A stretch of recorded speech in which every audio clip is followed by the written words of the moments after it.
L'oxydation du glucose en aérobiose, donc l'action de la mitochondrie, mais pas que, sur le glucose.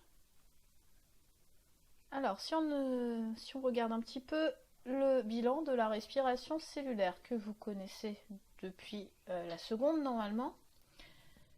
Donc, une molécule de glucose, C6H12O6, combinée à 6 molécules de dioxygène, donne 6 molécules de CO2 et 12 molécules d'H2O, ce qui veut dire que l'intégralité de la matière organique, le glucose, a été transformée en matière minérale, CO2 et H2O, par l'action du dioxygène.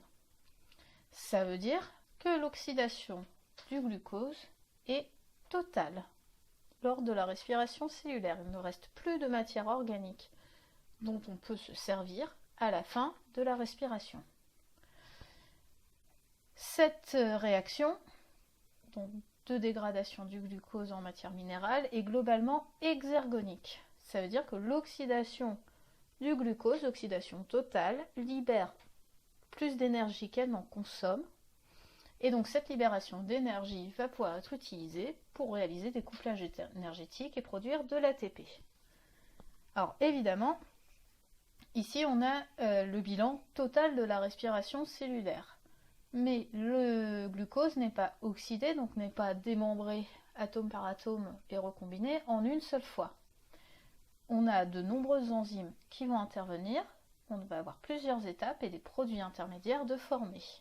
Nous allons détailler ces étapes dans le grand C. Cela veut dire aussi qu'on a l'intervention de couplage de réaction et de couplage énergétique. Alors, l'oxydation du glucose, elle a lieu en 3 étapes principales, qui sont la glycolyse, qui va se dérouler dans le hyaloplasme, donc à l'extérieur de la mitochondrie, le cycle de Krebs, la décarboxylation oxydative, qui va se dérouler dans la matrice de la mitochondrie, et enfin, l'intervention de la chaîne respiratoire pour recycler, décomposer et produire de l'ATP, qui va se produire au niveau des crêtes mitochondriales, donc au niveau d'un système d'enzymes qui se trouve dans la membrane interne de la mitochondrie.